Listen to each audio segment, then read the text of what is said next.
Hello friends, कैसे हैं आप सभी। Hope you are doing good. तो लास्ट क्लास में जो है हमने अपना ऋग्वेद खत्म कर लिया था। तो आज का जो हमारा नया टॉपिक है वो है यजुर्वेद। अगर यजुर्वेद की बात करें तो यजुर्वेद को जो है यज्ञ का वेद कहा जाता है, क्योंकि उसमें जो ऋचाएं दी गई हैं वो किसका वर्णन करती है, किसका उल्लेख करती है, यज्ञों का उल्लेख करती है। अब जो यजुर्वेद है उसमें यज्ञ और कर्म कांड की चर्चा हुई है, इसीलिए उसको यज्ञ का वेद कहा गया है। तो फर्स्ट हेडिंग डालिए, आज की जो हमारी हेडिंग है वो क्या रहेगी, यजुर्वेद।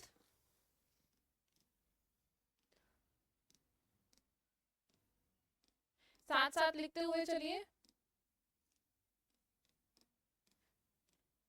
यजुर्वेद जो है उसको क्या कहा गया है, यज्ञ का वेद। तो फर्स्ट पॉइंट क्या हो जाएगा, इसे यज्ञ का वेद कहा गया है।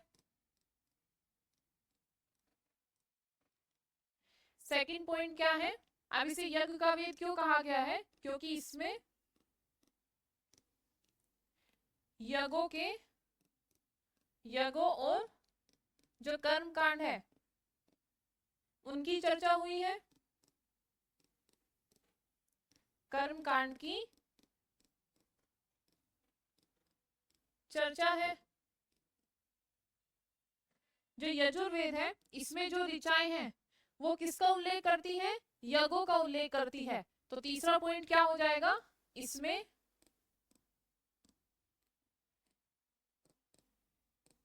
यज्ञों को यज्ञों के लिए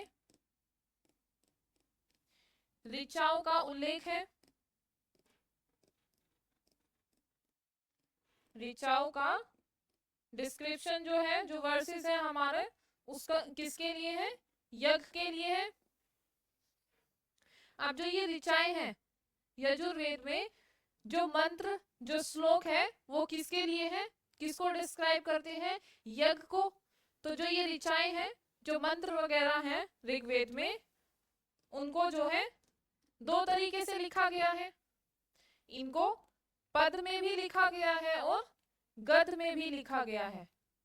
तो यहां पे लिख लीजिए, गद्य में भी लिखा गया, गद्य में भी है और पद में भी है। मतलब ये हमारी दोनों स्टाइल में लिखी गई है। पद का मतलब तो आपको कल ऋग्वेद में भी बताया था, वर्स होता है, और गद का मतलब होता है प्रोस। अब जो ये गद है, जिनको गद में लिखा गया है, इसको जो है कृष्ण जो कृष्ण यजुर्वेद है वो बोलते हैं। जो गद में लिखा गया है उसको क्या बोलते हैं, कृष्ण यजुर्वेद।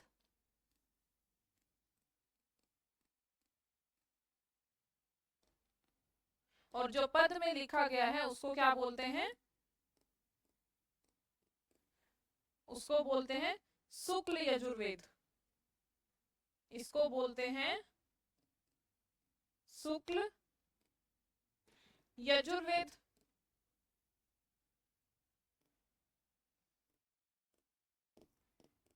जिस बच्चे को हिंदी कैलेंडर का नॉलेज होगी उसको पता होगा, जो हिंदी कैलेंडर है हमारा उसके अकॉर्डिंग जो मंथ है उसको टू पार्ट्स में डिवाइड किया जाता है, एक कृष्ण पक्ष और एक शुक्ल पक्ष। बोलते हैं ना कि अभी अंधेर लगा हुआ है, तो कृष्ण जी सांवले थे, तो जब कृष्ण पक्ष लगता है तो उसको बोला जाता है कि अभी अंधेर लगा हुआ है। और शुक्ल को बोलते हैं कि अभी जो चंद्र होता है, मतलब उजाला जो होता है वो लगा हुआ है।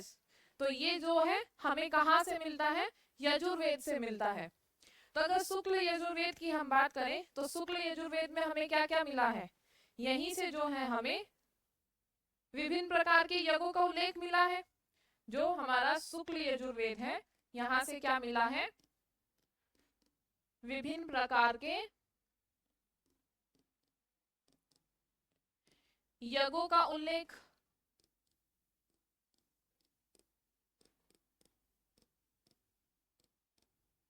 जैसे हमारा राजसूय यज्ञ हो गया, वाजपेय जो हमारा अश्वमेध यज्ञ है, तो उस सब की जानकारी हमें किससे मिली है? शुल्क यजुर्वेद में मिली है। और यहीं से जो है हमें पितरों का उल्लेख मिला है। जो हमारे पितर होते हैं, यहीं से पितरों का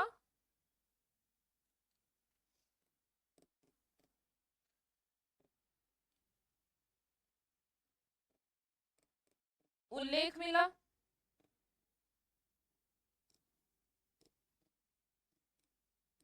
जो हमारे पितर होते हैं उनका उल्लेख कहाँ से मिला है? हमें यहीं से मिला है।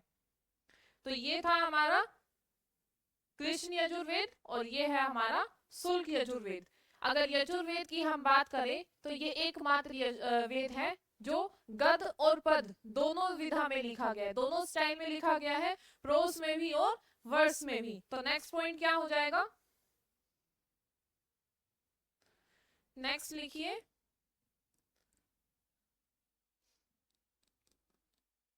ये एकमात्र वेद है जो गद और पद दोनों विधाओं में लिखा गया है।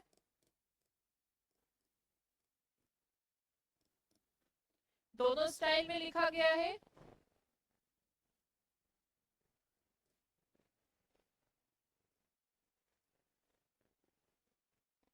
लिख लिया सभी ने? जल्दी से इसको अपनी नोटबुक में लिखिए।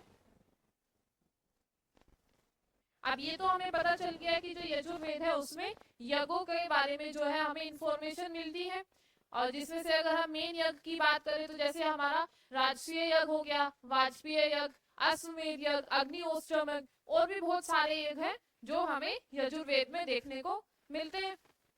लिख लिया यहाँ तक?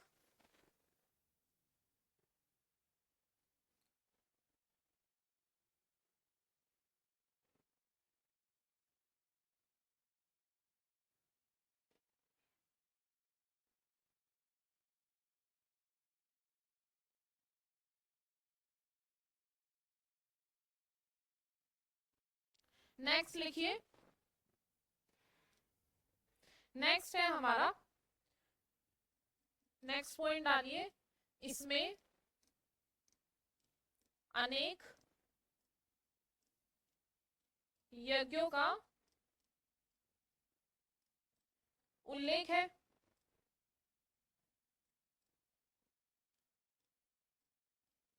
अगर यज्ञों की बात करें तो कौन कौन से? जैसे हमारा राजसूय यज्ञ हो गया,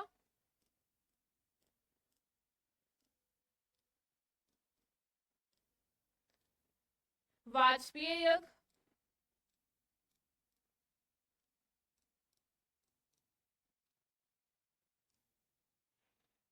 अश्वमेध यज्ञ,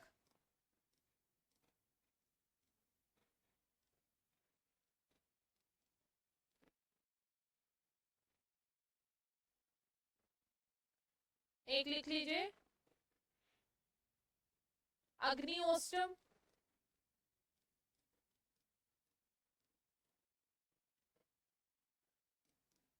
ये चार जो है हमारे मेन है।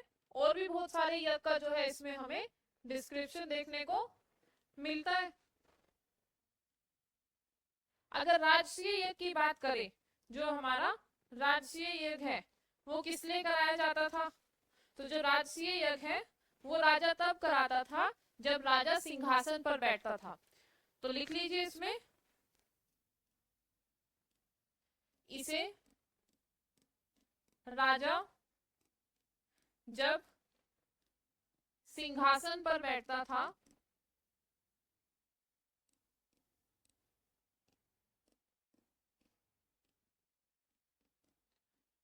तब करवाता था।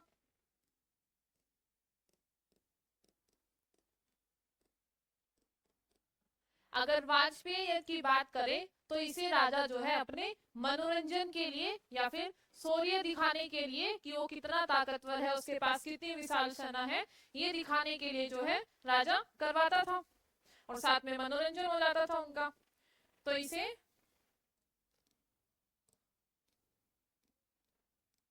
राजा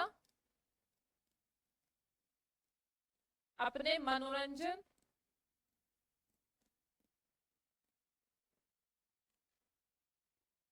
और शौर्य को दिखाने के लिए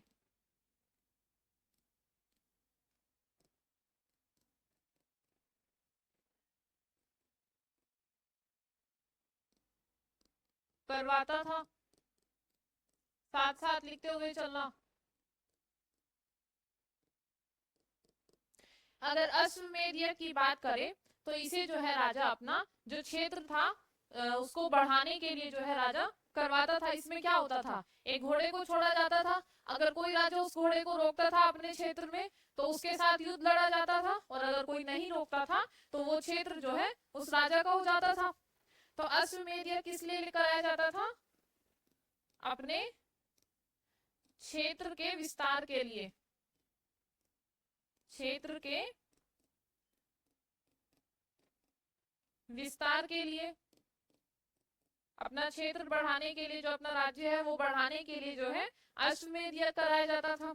अगर अग्निहोत्रम यज्ञ की बात करें तो अग्निहोत्रम यज्ञ जो है देवताओं को प्रसन्न करने के लिए, उनको खुश करने के लिए जो है पशुओं की बलि देने वाला यज्ञ जो है अग्निहोत्रम यज्ञ को कहा जाता है। तो इसमें लिखिए देवताओं को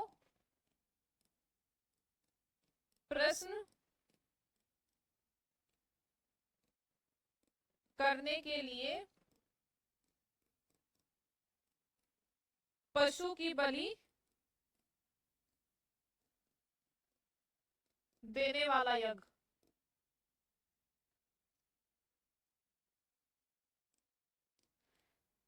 देने वाला यज्ञ। अगर यजुर्वेद की हम बात करें तो हाथियों को पालतू बनाने का सबसे पहली बार जो उल्लेख है वो हमें यहीं पे देखने को मिला है। हाथी को पालतू बनाने का इससे पहले उल्लेख कहीं पर भी नहीं था। तो अगर सबसे पहले हाथी को पालतू बनाने के उल्लेख की बात करें तो वो कहाँ मिला है, हमें यजुर्वेद में देखने को मिला है।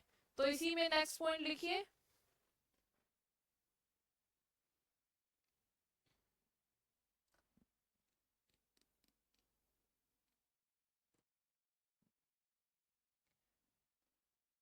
हाथी को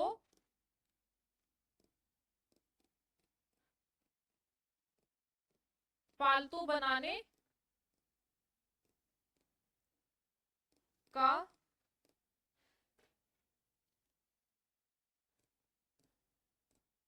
पहली बार उल्लेख इसी में हुआ।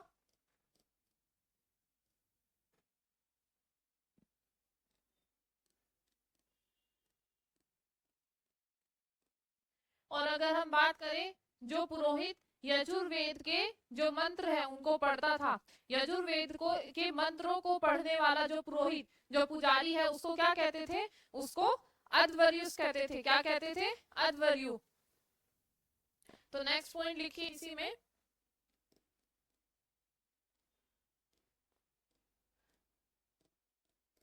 यजुर्वेद के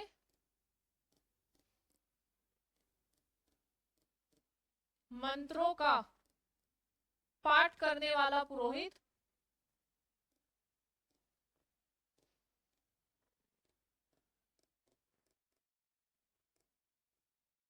अध्वर्यु कहलाता था।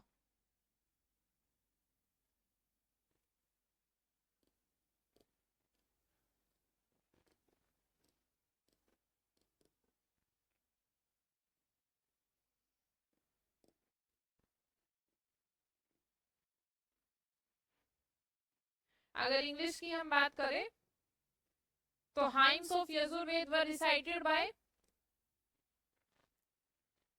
Hymns of Yajurveda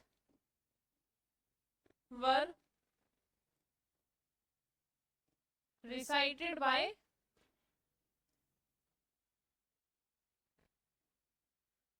अध्वर्युस। तो ये था हमारा यजुर्वेद। तो यहाँ पे जो है हमारा यजुर्वेद आज खत्म हुआ। लिख लिया सभी ने अपनी नोटबुक में?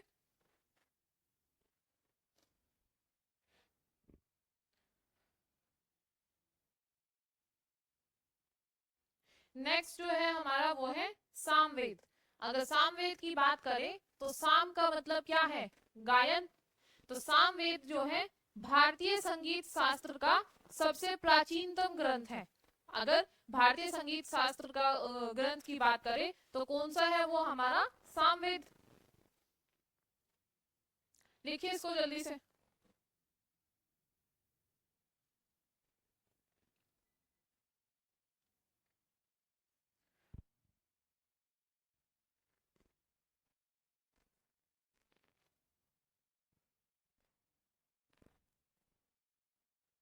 नेक्स्ट क्या है हमारा?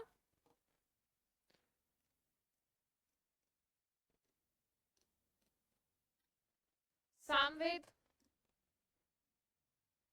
तो सामवेद में जो साम है उसका मतलब है गायन। तो फर्स्ट पॉइंट क्या हो जाएगा? साम का अर्थ है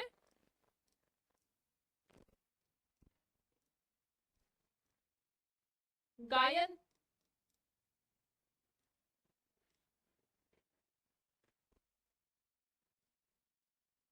और अगर सामवेद की बात करें तो ये भारतीय संगीत शास्त्र का प्राचीनतम वेद है। तो सेकंड पॉइंट क्या हो जाएगा? भारतीय संगीत शास्त्र का प्राचीनतम वेद।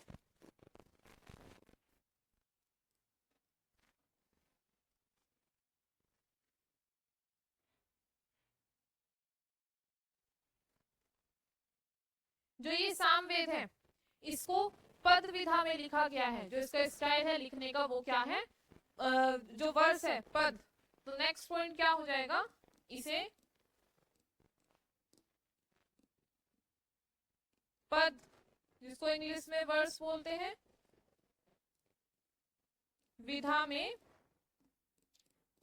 लिखा गया।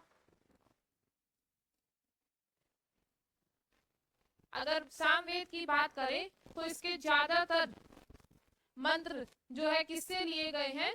ऋग्वेद से लिए गए हैं। अगर सामवेद की बात करें तो इसके ज्यादातर मंत्रों का संकलन कहाँ से हुआ है? ऋग्वेद से। इसके ज्यादातर मंत्रों का संकलन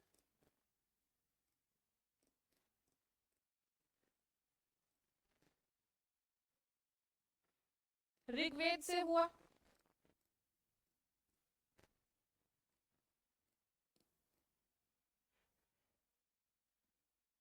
ऋग्वेद से है। अब ऋग्वेद से क्यों लिए गए हैं? जो मंत्र लिए गए हैं सामवेद में वो ऋग्वेद से क्यों लिए गए? तो अगर इसकी बात करें तो ये इसलिए ले गए हैं ताकि को गायन योग्य बनाया जा सके, गाने के योग्य। तो इसका क्या रीजन है? इनको गायन योग्य बनाने हेतु।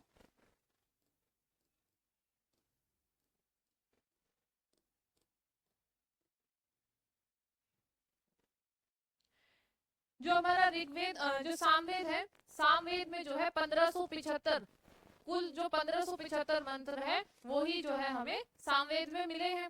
तो अगला पॉइंट क्या हो जाएगा? सामवेद में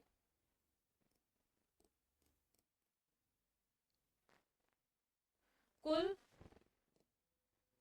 1575 मंत्र है। और अगर इनमें से भी बात करें तो सामवेद में 99 को छोड़कर अन्य सभी मंत्र किससे लिए गए हैं? हमारे ऋग्वेद से लिए गए हैं। तो अगला पॉइंट क्या हो जाएगा? इसके 99 को छोड़कर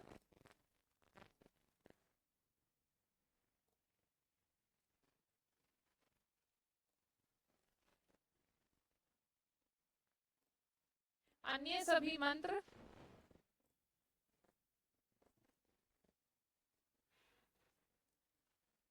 ऋग्वेद से है।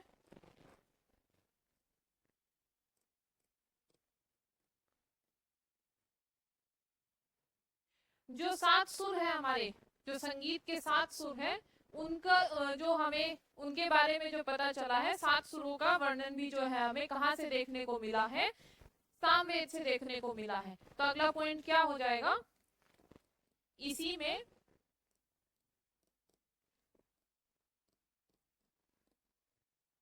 सात सुरों का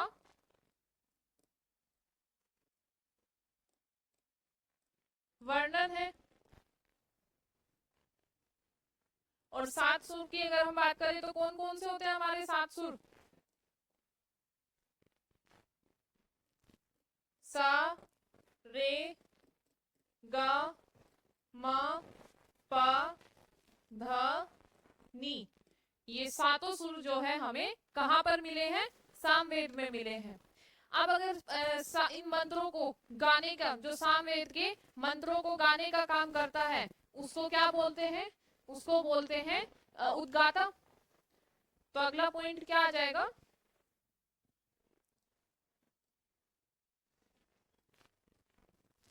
सामवेद के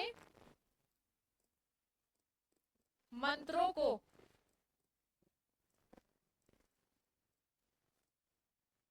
गाने वाला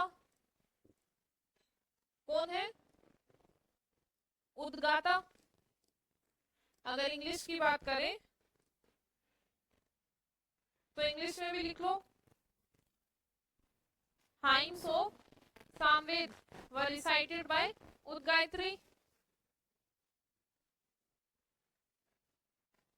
hymns of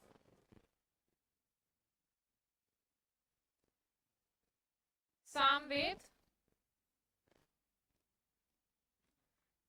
were recited bye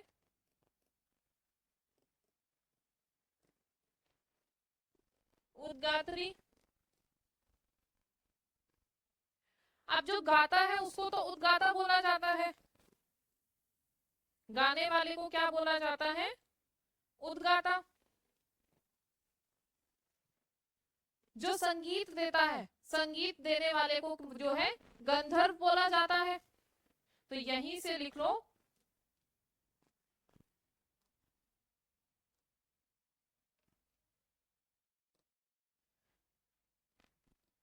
संगीत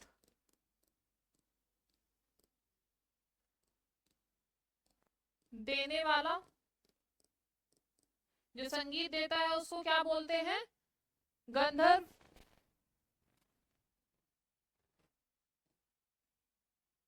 और इसी को जो है क्या कहा जाता है, डिवाइन म्यूजिशियन।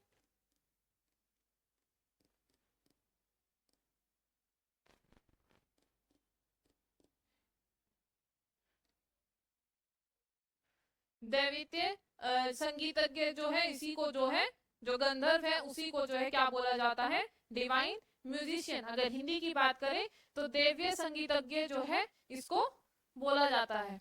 और जो गाता है, जो रिसाइट करता है, उसको बोला जाता है उद्गाता। तो ये था हमारा सामवेद। सामवेद में बेसिकली म्यूजिक से रिलेटेड जो है मंत्र सारे लिखे हुए हैं।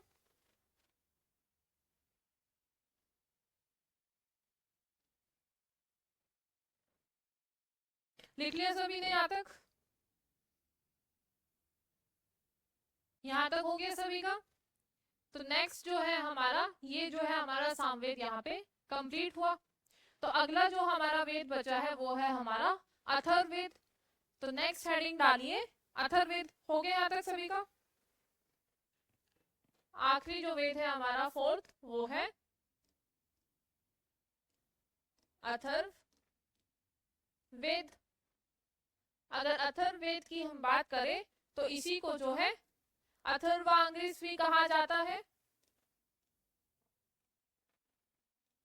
अथर्वांगिस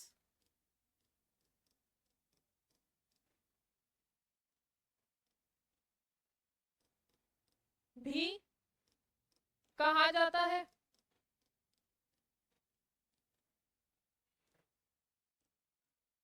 जो अथर्ववेद है इसमें जो हमारे अन्य विषय हैं, बाकी सभी जो बचे हुए विषय हैं वो किसमें है, हमें अथर्ववेद में देखने को मिले हैं। जो यज्ञ वगैरह के अलावा जितने भी विषय हैं वो कहाँ पर मिले हैं, हमें अथर्ववेद में मिले हैं। तो फर्स्ट पॉइंट क्या आ जाएगा, यज्ञ के अतिरिक्त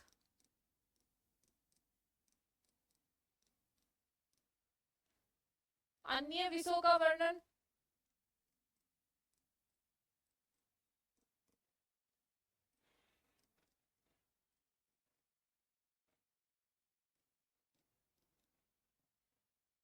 जो हमारा अथर्ववेद है इसमें जो हमारे लौकिक विषय है उनका वर्णन जो है हमें यहाँ पे देखने को मिला है।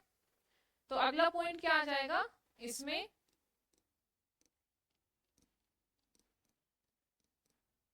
लौकिक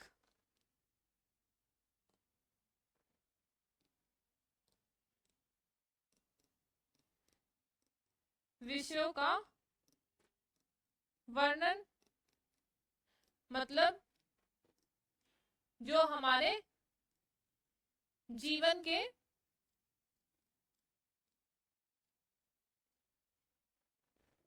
अन्य पक्ष हैं उनका वर्णन हमें कहाँ पे मिला है,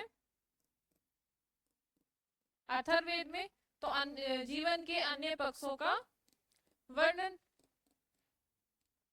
जैसे विवाह, जो शादी है उसका वर्णन कहाँ मिला है, अथर्ववेद में।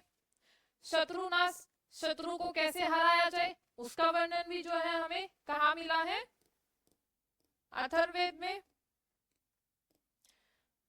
आरोग्य, रोग रहित जिसको बोलते हैं, जिसको कोई बीमारी ना हो, उसका वर्णन भी जो है हमें इसी में मिला है। तंत्र मंत्र,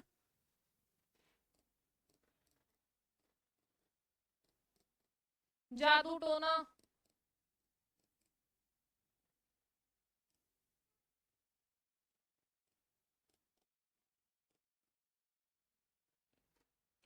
और हमारा जैसे रोग उपचार,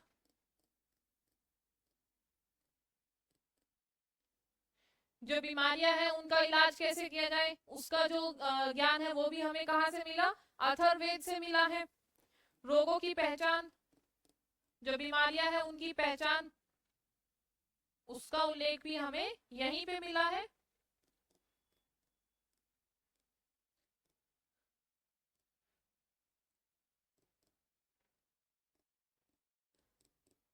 तो इस प्रकार के जो हमारे लौकिक विषय हैं उनका वर्णन जो है हमें अथर्ववेद में मिला है।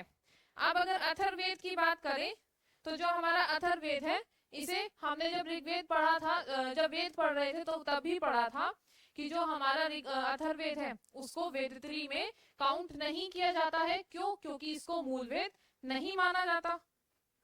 तो अगला पॉइंट क्या हो जाएगा,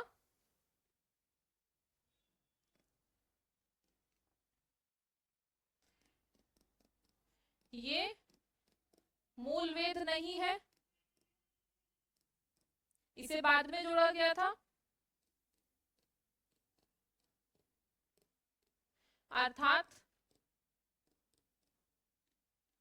ये वेदत्री में, जो त्रिवेद है हमारा उसमें नहीं है। त्रिवेद कौन कौन से हैं हमारे, ऋग्वेद, यजुर्वेद और सामवेद। उन तीनों वेदों को जो है ऋग्वेद का त्रिवेद कहा जाता है क्योंकि वो तीनों जो है हमारे मूल वेद थे। तो ये था हमारा यजुर्वेद। अथर्ववेद, अथर्ववेद की अगर हम बात करें तो इसमें हमें क्या क्या मिला है, तो अथर्ववेद से ही जो है हमें जो आयुर्वेदिक औषधियां है उनका ज्ञान, जो जड़ी बूटियों का जो ज्ञान है वो भी हमें कहाँ से मिला है, अथर्ववेद से मिला है। अगला पॉइंट क्या आ जाएगा, इसी में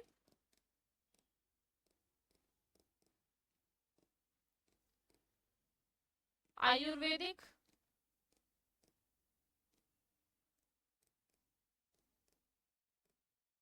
औषधि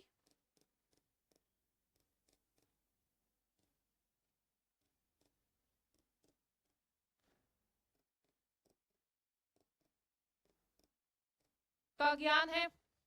अगर हम जादू टोने से संबंधित ज्ञान की बात करें तो वो भी हमें जो है इसी में मिला है। तो अगला पॉइंट क्या हो जाएगा, इसी में जादू टोना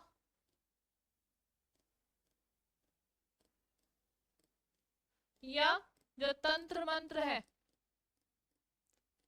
तंत्र मंत्र से संबंधित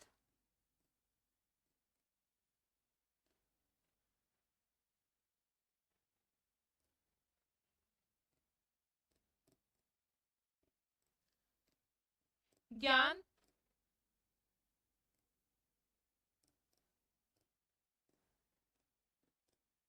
है। तो अथर्ववेद में ही जो है हमें जड़ी बूटियों का ज्ञान मिला है। अभी तो जो है डॉक्टर्स आ गए। अगर पहले के टाइम पीरियड की हम बात करें तो पहले क्या होते थे, वैद्य होते थे। और वैद्य जो है कैसे इलाज करते थे बीमारियों का, आयुर्वेदिक औषधियों से। तो उसी का ज्ञान जो है हमें कहाँ पर देखने को मिला है, अथर्ववेद में देखने को मिला है। और जो हमारे तंत्र मंत्र जादू टोना इनसे संबंधित जो ज्ञान है वो भी हमें इसी में मिला है। अब अगर अथर्ववेद की हम बात करें तो जो अथर्ववेद से ही हमें पता चला है जो सभा और समिति, इसको प्रजापति की पुत्र किसमें कहा गया है, अथर्ववेद में। तो अगला पॉइंट क्या आ जाएगा,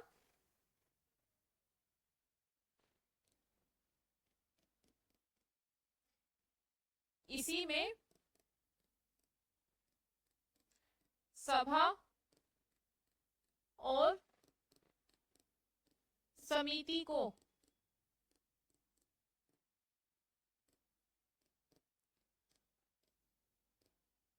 प्रजापति की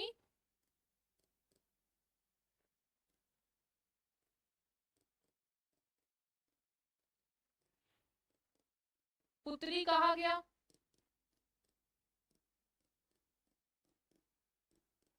और अगर अथर्ववेद के मंत्रों को, जो अथर्ववेद का पाठ करता था, अथर्ववेद के पाठ करने वाले को, जो पुरोहित था, उसको क्या कहा जाता है, अथर्ववेद का पाठ करने वाला जो है उसको, जो पुरोहित जो पुजारी है उसको ब्रह्म कहा जाता है। तो इसी में लास्ट पॉइंट लिखिए,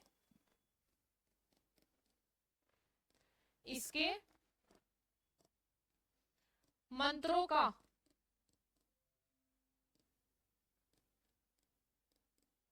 पाठ करने वाला पुजारी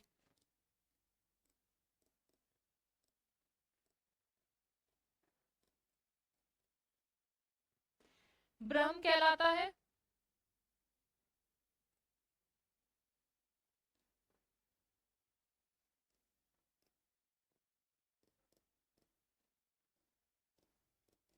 और अगर इंग्लिश की बात करें तो hymns of Atharvaveda were recited by Brahma, hymns of Atharvaveda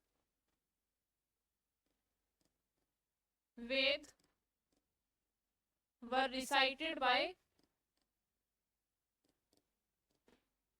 ब्रह्म।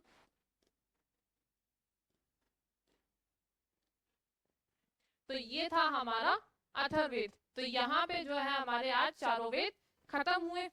आज जब हमने वेद पढ़ा था तो वहां पर हमने देखा था कि चारों वेदों के जो है ब्राह्मण ग्रंथ लिखे गए हैं। तो नेक्स्ट जो टॉपिक है हमारा वो क्या है, ब्राह्मण ग्रंथ। लिख लिया यहाँ तक सभी ने, इसको लिखे जल्दी से, फिर ब्राह्मण ग्रंथ जो है आज खत्म करना है।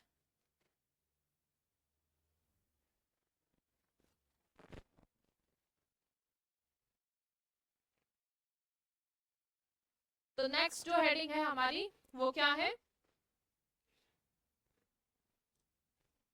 ब्राह्मण ग्रंथ।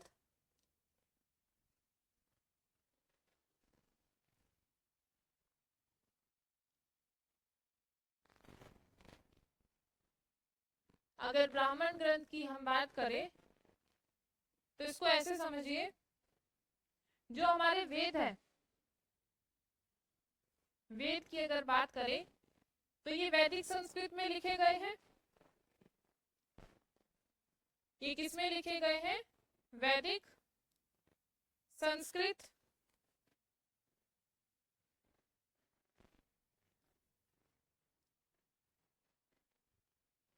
और जो वेद है इसका मतलब क्या है?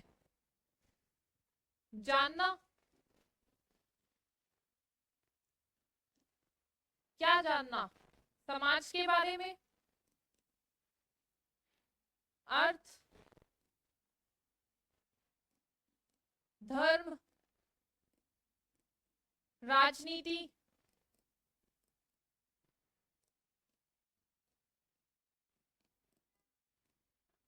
प्रकृति,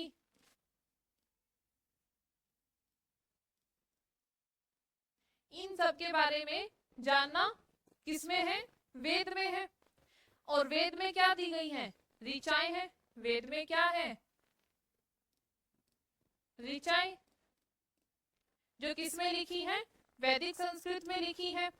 तो इनको समझना क्या है? कठिन है। इनको समझना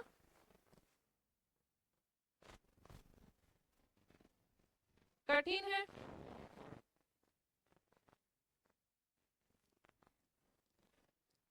साथ साथ लिखते हुए चलना।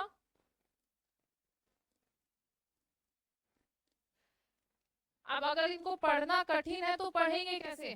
तो इनको पढ़ना आसान बनाने के लिए, इनको समझना आसान बनाने के लिए क्या किया गया? नेक्स्ट लिखिए, समझना आसान बनाने के लिए। और अगर हम बात करें जो इसकी ऋचाएं हैं, जो मंत्र है, उनकी व्याख्या और अर्थ के लिए, इसके जो मंत्र, इसके मंत्र की व्याख्या या अर्थ के लिए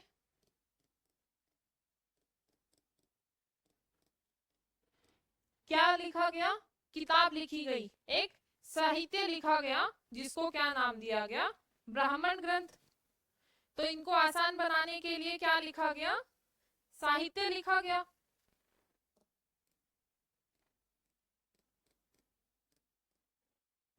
और इस साहित्य को क्या कहते हैं?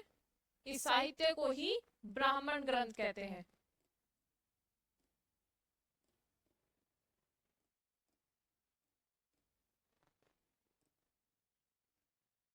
तो जो हमारा वेद है उसको समझने के लिए, उसको आसान बनाने के लिए जो है ब्राह्मण ग्रंथ लिखे गए थे। अब हमारे चारों वेदों के लिए जो है ब्राह्मण ग्रंथ लिखे गए हैं। ये लिख लिया। अगर ऋग्वेद की हम बात करें तो फर्स्ट पॉइंट क्या आ जाएगा?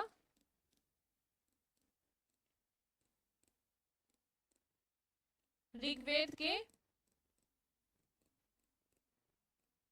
ब्राह्मण ग्रंथ।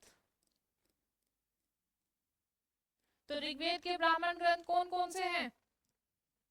ऐत्रेय, पहला क्या है? ऐत्रेय। और दूसरे की अगर बात करें तो दूसरा है कौशिक।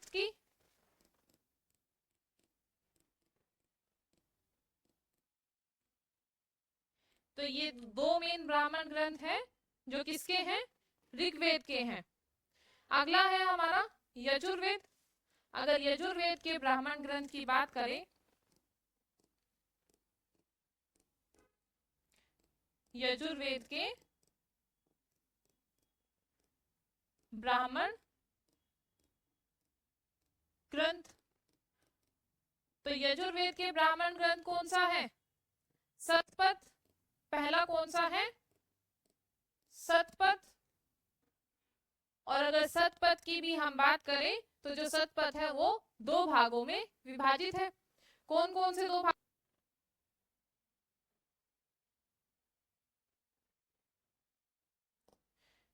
सतपथ को जो है 2 पार्ट्स में डिवाइड किया गया है। पहला हमारा कांड, और जो दूसरा है वो है हमारा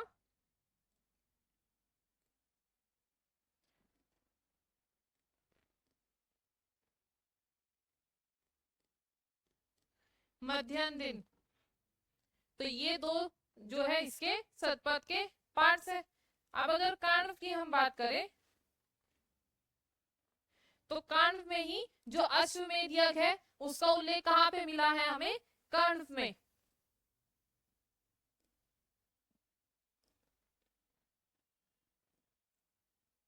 तो इसी में फर्स्ट पॉइंट लिखिए, अश्वमेध यज्ञ का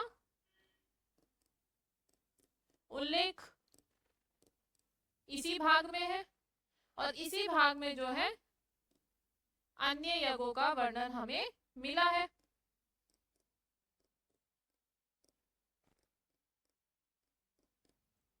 अभी हमने पढ़ा था कि जो हमारा यजुर्वेद है उसको दो भागों में विभाजित किया हुआ है, एक कृष्ण यजुर्वेद, एक शुल्क यजुर्वेद। तो जो हमारा सतपथ है ये हमारा शुल्क यजुर्वेद का है। और अगर दूसरे ब्राह्मण ग्रंथ की अगर हम बात करें तो दूसरा जो ब्राह्मण ग्रंथ है हमारा वो क्या है? तैत्तिरीय।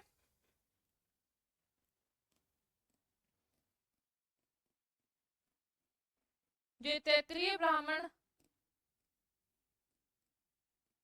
ग्रंथ है ये हमारा कृष्ण यजुर्वेद का है। तो ये तो हुए हमारे यजुर्वेद और ऋग्वेद के ब्राह्मण ग्रंथ। यहीं पे लिख लीजिए,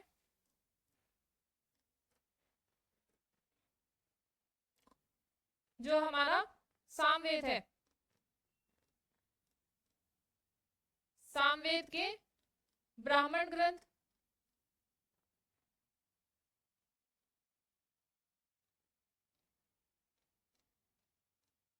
अगर सामवेद के ब्राह्मण ग्रंथ की हम बात करें तो इसके कौन कौन से ब्राह्मण ग्रंथ हैं? पहला है इसका पंचविश,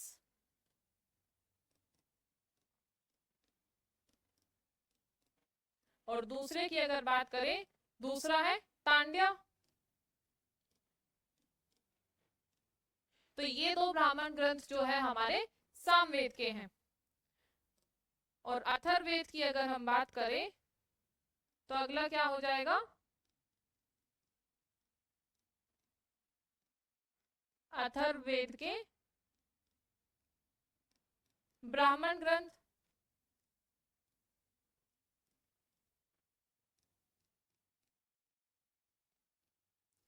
तो जो अथर्ववेद है उसका ब्राह्मण ग्रंथ कौन सा है हमारा?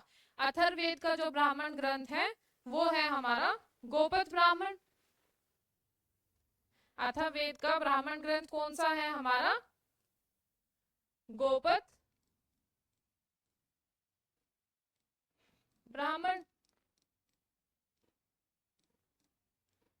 तो ये थे हमारे चारों वेदों के ब्राह्मण ग्रंथ। तो यहाँ पे जो है हमारा ब्राह्मण ग्रंथ खत्म हुआ।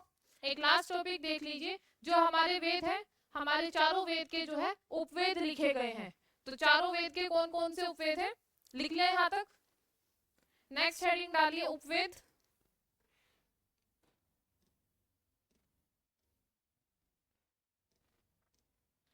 इसको एक बॉक्स में लिख लीजिए।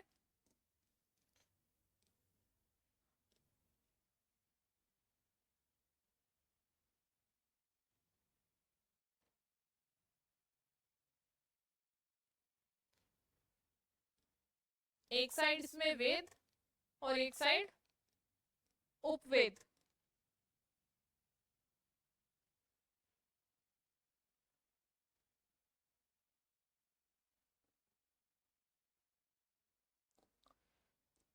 पहला लिखिए इसमें ऋग्वेद,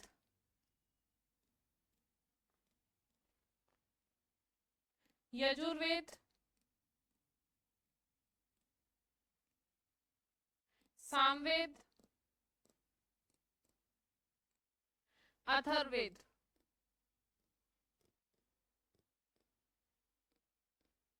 अगर ऋग्वेद के उपवेद की हम बात करें तो ऋग्वेद का उपवेद कौन सा है?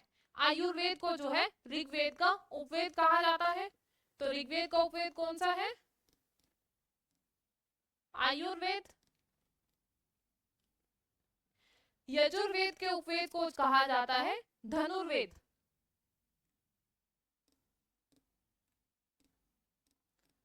धनुर्वेद किसका उपवेद है? यजुर्वेद का। सामवेद के उपवेद की अगर बात करें तो इसका है गंधर्व वेद,